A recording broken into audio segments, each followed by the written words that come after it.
and welcome to World's Cooldown, where I'm joined by Papa Smithy and Raz. I am QuickShot, fresh off the stage, not interrupting anybody else right now, and now I get to talk a little bit more today. You enjoy that one, Raz? I like that. Thank you very much. So, Raz, obviously the end of the game there from Splyce, pretty clean, pretty confident. What did you think, once the action started heating up from that 18-20 minute mark? Yeah, I felt like they were incredibly sticky, and at the same time, it made it incredibly difficult for the Marines to get any pick. Much like Azael said, their composition was really difficult. If Pyke didn't get a hook, they weren't getting any action. I think it's so easy to have the hot take that there was nothing good about the draft here and that it was easily won in draft. But if you look at how Marines approach games, especially domestically, you understood the logic here. Like, the enemy team didn't have much front line, so Kazakhs can jump in one shot. We saw 1 or 2 examples of that this game. If you get a lead through a very bloody early game, get your fast warrior, get your fast first item on Syndra, you can just play the game where you put down the control ward, and if anyone face checks, you get blown up. But there's no plan B. The moment you fall behind, you are in dire straits, and that was what we felt in this game, and that's why it was so comfortable for Splyce. This is where my confidence in Splyce kicked in the fact that we saw what was happening in Zeros. Every single time Zeros finds himself in international competitions with carry options, he isn't given much resources, or at least help. There's no one collapsing for his aid, no fight being made on that side of the map. And oftentimes when that's the case, you're looking to the opposite side. What are you getting done? And it was Humanoid who was there, stopping them from looking for a possible Baron or a top lane turret. So it's Splyce that recognizes what the other possibility is for the Marines, and they cover those bases well. And I like that you take the point on Zeros, because we've kind of hyped him up every time we've seen him. And last year, some decent performances. MSI looked quite poor. I think he has got this thankless job of, your mechanics are really good, how about you just go alone, we're not going to really ward for you, get some kills, see what you can do. And I mean, and more often than not, against a solid team, and Splyce is at worst solid about how they approach the game, you get exposed. I think we spent a lot of time looking at this from the GAM esports perspective and trying to understand where they faltered, especially Mr. Papa Smithy, who had very high expectations and even predicted them to win this matchup. But as you said, Splyce have got a very good baseline. I think Spawn said the word stable at the end of the cast. Game to game, Splyce have shown a consistency.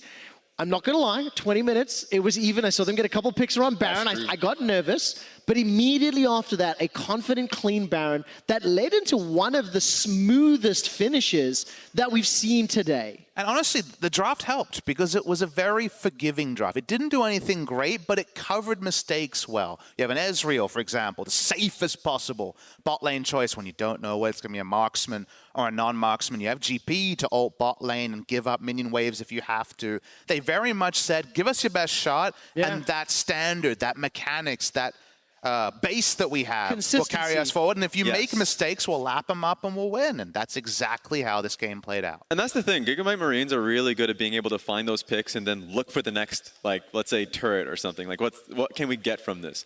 But a lot of the time, Splyce, their vision control always follows them. So, like, for instance, the Baron pickup that they had, like, there was just no vision there from the Vietnamese team, and they were just realizing, wait a minute, we were here just a minute ago. Why weren't we actually picking up vision here at that point? We knew this was a possibility. So sometimes the game can get hyphy, and that's something they lose track of. It's actually more clinical than that from Splyce, because it wasn't just, oh, I hope they don't have wards, let's rush it down. Zeros entered bot lane as Akali, having just teleported 20 seconds earlier, and they were like, well, he can't get there, and we've got control of the pit, so let's take it. That's clutch. That's a solid team. That's the smart call there. They made the percentage call, they got the Baron, and suddenly, pushing 3 lanes against Baron. No. The game was not thrown into chaos, which meant Splyce was reading from a playbook, and they're exceptional at reading from playbooks. Let's hear from one of the victors in Game 6, Law standing by with Norskeren.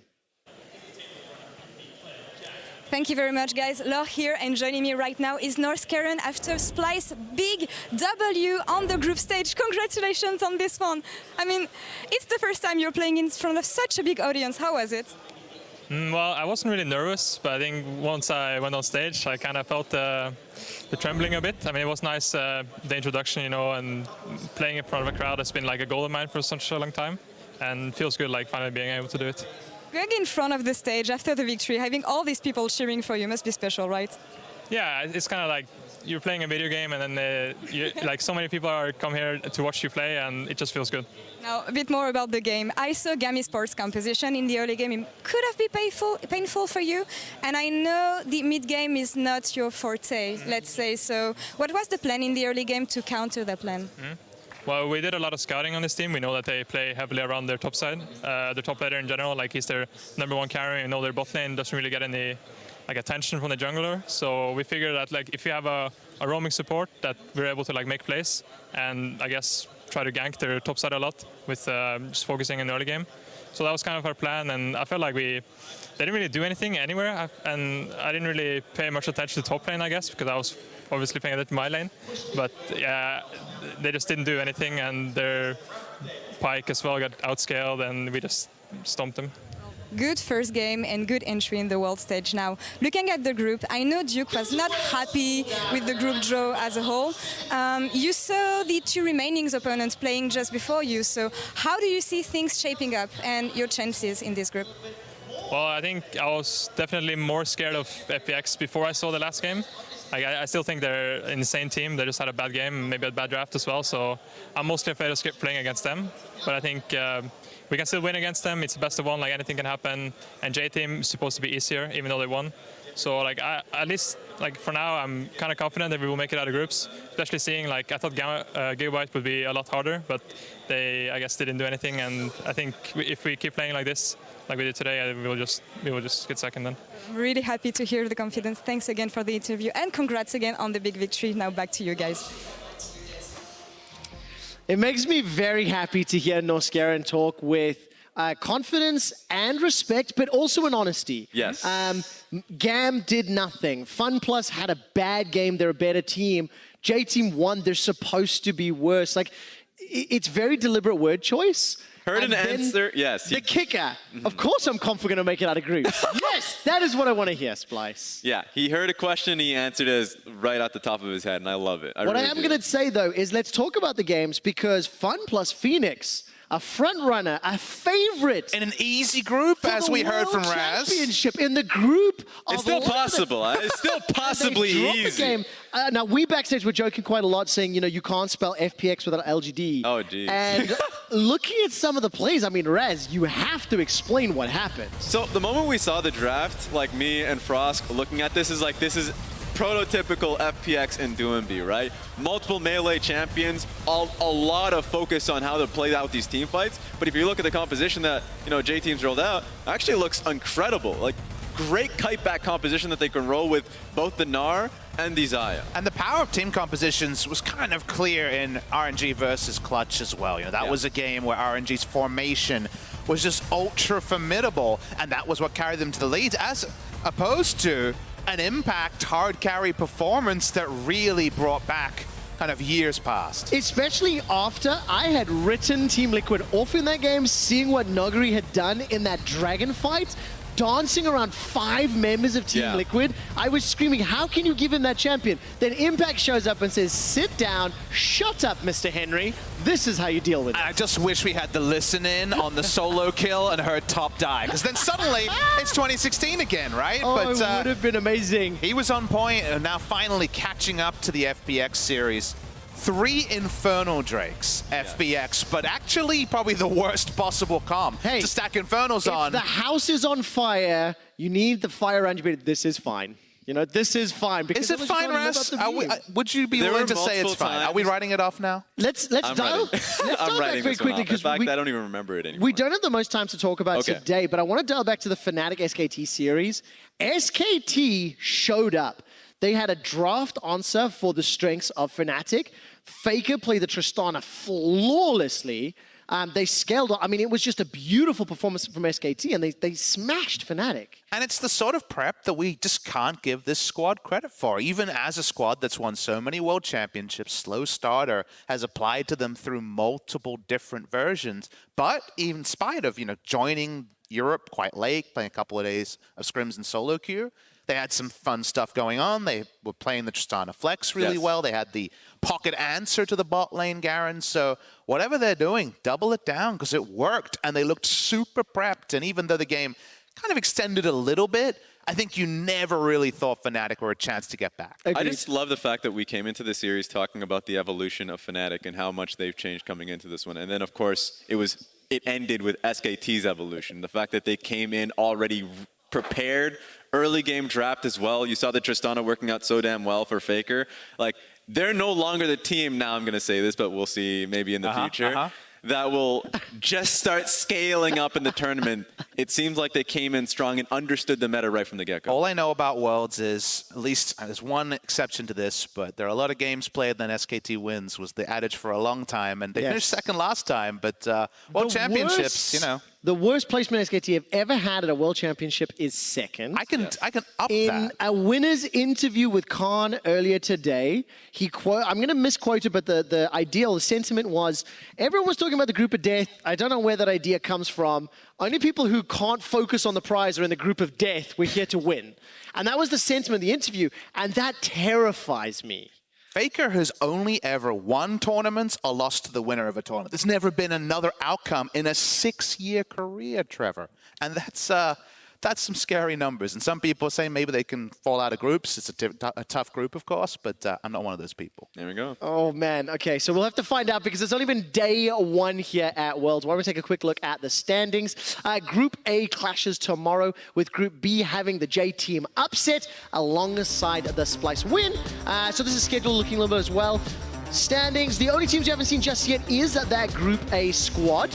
What's catching your eye here, Ez? Yeah, look, we thought that the Splyce would start with Group A. Like, Cloud9, the team that we always expect to come up, above and beyond in an international event. Griffin, that tends to fail under the pressure. And I still have a lot of faith in G2, but you talk to some of the EU experts and they don't seem to replicate the same thing. So, like, for me, what stands out for me, of course, is Cloud9. I want to see what Cloud9 can really do in Group A. Because really, Niska and Norskeren have been standouts in domestic, and I want to see if they can do that here. Yeah, it's going to be interesting, and of course, we'll have to see if any more surprises can happen. I think FNATIC being defeated in the manner they were defeated was surprising. FunPlus going down was surprising, and not really seeing that same level of playmaking from GAM. I want to know if Hong Kong Attitude can actually make a splash in that group. Because it is going to be hard. Yeah. But I did like what I saw from their playoffs best of. But that's the pressure point, and that's a team that really has to step up. Yeah, I find it hard to think they're going to play more than a spoiler. I said the Clutch could be that team in their group. I think Hong Kong Attitude will really struggle in the group that they're in. My takeaway, kind of looking at the games we saw today, was the kind of fundamentals teams, the teams that really watch other people throw their aggression and then try to scale through, actually won a lot more today than perhaps I expected. Splyce held the line. SK Telecom T1, not fair to say they did that this game, but traditionally that had that archetype. But overall, it was the teams that more counterpunched than went for all the punches that picked up the victories on day one. That's why I'm a little skeptical about HKA, because for me to believe that they'll succeed would be more of an overperformance on, like, let's say the members of Crash and 3Z.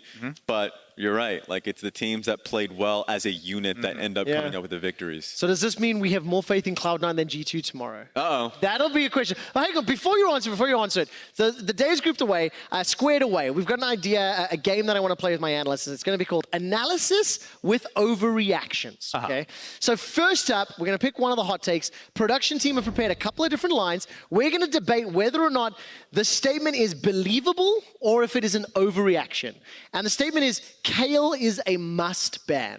I think it's believable. Where do we land? Yeah, I think it's believable. I think already we've seen so much of the Kale, and it feels like it's already proving incredibly successful based off of how you're just using its ultimate. So I like it. I think it may prove to be a reasonable statement. I think right now it's an overreaction because there were some teams that seemed a little bit underexplored on what to do against this pick. Like mid lane Kale farming it out against Syndra felt wrong. The top lane picks, especially for top lane carry picks, I can see it. When I saw the power into the range at level 6, I was like, okay, this is good. This makes the champ stronger. Not everyone agreed. I think we can agree it has, but I'm not ready to say right now, based on just today, that we should jump to that conclusion. So you're saying overreaction, you're saying believable. I think it's believable. I mean, earlier power spike off level 6 in Nashor's Tooth, I think from just what we've seen with heavily skilled teams. Maybe not mid lane, but certainly in the top lane. Guys, that was a little bit of a softball. Production team, what is our next hot take here on Worlds? Cooldown. TL is the strongest team of the 12 seen today. All right. Nope. I think that's definitely Overreaction? an overreaction. Overreaction. I saw. So they're in competition with SKT only. Yes. That's fair. That's a fair take. But all I'm going to tell you is that the best team today didn't have the Aatrox just gliding into the wall of the baby cage from Veigar. That was some mint going on, even if they did actually toe the line very nicely in the second half. Right. I'd say RNG as well. Actually, top 3. You're throwing them in there as well. I'm throwing RNG in that one. LPL Diversifying your bias. portfolio. Yeah. So I'll say it's an overreaction, my friend. Okay, I think I can agree with that. We have to throw a couple of names in, but I do like it. All right, some spiciness coming out. Number 3. Let's see if we go back to believable or overreaction. Graphic is coming up. J-Team will redeem the honor of the LMS.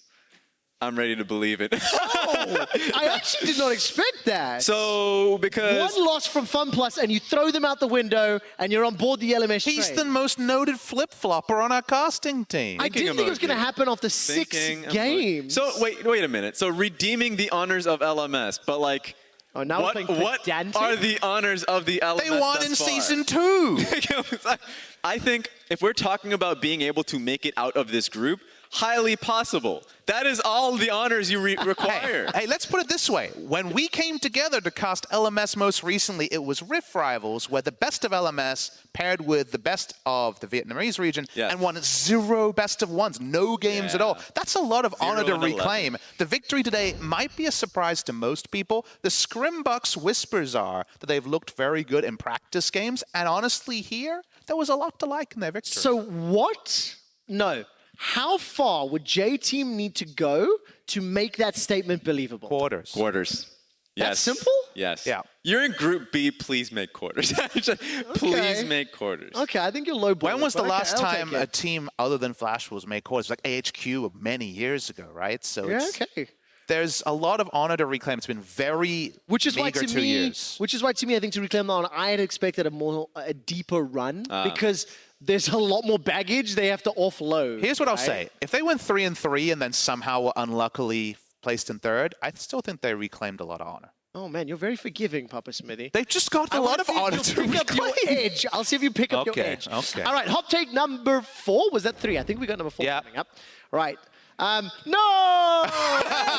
Believable! Whoa. The statement is EU is overrated. There's like 5 guys here. Actually, it's production team. EU is overrated. You saying believable. Believable. Are we just talking about the League of Legends? People were saying it before the tournament Are we talking about as a potential, holiday destination? So like, what are we talking about With the context of today, where Splyce had just a fantastic win over GAM, and FNATIC looked like they played League of Legends against SKT. Here's what I'll say. I think a lot of people narrow down EU to like the G2 frenetic play style of lots of kills. I think that style that for a lot of the year seemed like it was going to lead the way and that was the only way you could play. Maybe that style is overrated. Maybe there will have to be kind of the accelerator just loosened a little bit and a bit more slow playing because the slow playing felt like it was much more meta today. But it's a hot take on day one.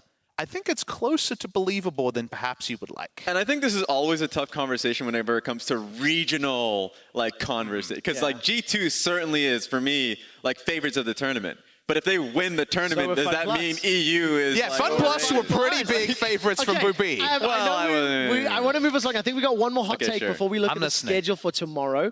And the final hot take, 2019 Worlds. Highly believable. Believable.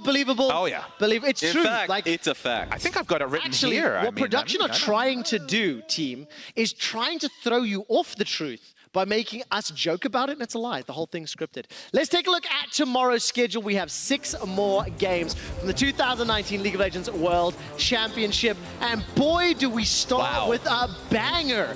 SKT taking on RNG. What a doozy. Followed by FNATIC versus Clutch TL. And then at the end of the day, we'll see the 4 teams that we haven't yet seen on stage. What are you most excited for, Papa Smithy? I think it's just easy to throw out SKT versus RNG. Yes. So I'll skip past it and say, to me, Griffin versus G2 for a lot of the year, for a year and a half almost, has been a dream matchup. I remember 3 weeks, 4 weeks into spring when both these teams were dominating, I actually tweeted out, like, maybe if we just canceled the season and played 5 best-of-5s from these teams, I'd be more happy. So we're finally seeing it. A lot has happened since then. Griffin don't have their coach anymore. Like, I don't know what it's going to look like. How but much do you read into the coach, by the way? Because I thought that Reddit overreacted to the sentiment of the news of it, but where do you land? I'm definitely, you know, I know a little bit about their inner mechanics, and I know just how much of a father figure he was to like this real kind of young lineup that he molded himself. So I think it will have a big impact. I think there will be a sizable change. The direction, I'm not as sure. I definitely do incline to believe that they won't be able to hit the same highs they have been in the past, but You put that much weight. for him in that situation, yes, but it seemed like it had soured by the end, judging by the public statements. So there is always that potential. There's a short-term halo effect, but I think it does, for sure, affect their ceiling quick shot at this tournament. I think they can no longer go on to win the whole thing. So I guess for me, Based on that. I'm in one of those situations where, because I believe from what I had heard and seen, the relationship had turned south. That would have impacted the potential performance anyway. You But in can a hate different your way, dad, but you right? don't want him to leave. That's a different thing, right? Yeah, that's fair. It's just a bit too close. Raz, what do you think about the teams you haven't seen yet for tomorrow? So after MSI, all I ever saw Twitch chat spam was the whole TL versus Invictus Gaming thing. I just need to see that rematch. I need it personally because a lot of that semifinals was exciting to be able to see Team Liquid come up I feel above there's a and beyond. butt coming. But a lot of what happened in that series, if you like just rewatching it, was just a lot of weird nonsense, especially what we saw from, you know, FPX earlier today. From just specifically like Ning, Baolan, a lot of those issues kind of reared its head. But like, people will always say that Invictus Gaming performed poorly at that tournament, but they were incredibly strong during the group stage, and then got obviously wiped off the mat in the semifinals. Raz, if there was a DVD of 2018 Invictus Gaming, the subtitle would be just a lot of weird nonsense. Like, this was a team that thrived in weird nonsense. And yes, you saw the worst end of specifically Ning, but just Invictus Gaming as a whole in that best of 5. But arguably, you saw the flip side at Worlds, and they won the whole damn thing. So I don't even know. I'm going to have a long thought about who's going to win this. We don't have time for long thoughts. You need Exactly. to answer right now. What? You have seen both of the respective teams. You have strong feelings. There is no ways you came into this tournament without having preconceived notions. You've had one game to see and judge. No. Who will win? Can't tomorrow flip-flop and this one. Also, I'm gonna have to Papa Smith is double not going to vote. down. This is just on you, Raz. Because my hot take at the beginning of the day, it wasn't only that IG was going to be first seed, but that they were going to do it convincingly. Already failed the hot take. Well, look, having, let's say, 5 or 6 wins can still be perceived as convincing. Wasn't convincing. So much defense, but you So I'll say Don't this let about him. IG. We're not turning off this segment I until will we get say an answer. this. I'll get an answer. I'll say it's going to be IG. I'm just going to. Okay. I'm going to have to stick with production the team. ship.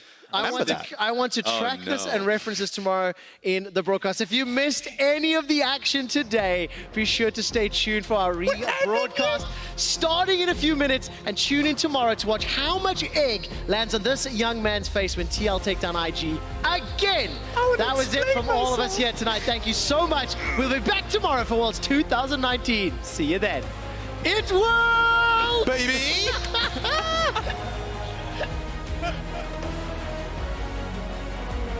What are you willing to lose? Cover your wounds, but underneath them, a million voices in your head that whisper, stop now. Can they find Reckless? The you and me's there, but there's the cannon barrage. The ultimate from Teddy at exactly the right time as Effort flashes out of the way. The bait is beautiful. Can he have the AoE damage? There's so much of it as the buster shot onto 3 separates Reckless from the fight, and the resets now come in. It's all about Teddy's damage and Faker launching himself. Hello, you fans. I'm back. So are you gonna die? Gonna dive on underneath. They know exactly what the thing is here. It's Ming. Throws out his ultimate divine judgment on him this time as well as Demonte. Delivered to RNG with a bow on top.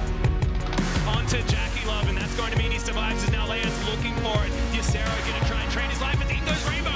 He's diving, but the CC is too much.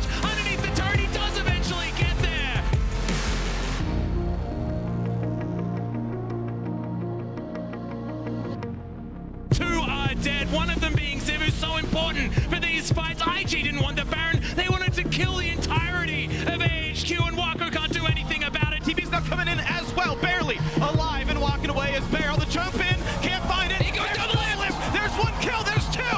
Look at the team fight victory. I've seen double and fight mages in mid before. This time he pulls it off with the quadra kill. Who is going to land this fight for this one as the fight goes to the front side as well? Doyen be taking a lot of damage, very, very tanky. 1800 on the Baron, and they're not killing it. Fofo finds the kill. He's alone in the pit. If he can find his juggling, they can do it. J-Team picking up the kills. Now the re-engage choice. Levi does not have the health bar left. That's the kill picked up. Norskeren pops the stopwatch. The team must disengage, but they've got the rest of the squad coming around. Xerxes explosive caps back in Zen, and he a second kill in for Humanoid, and we end the day with the European team winning on home soil.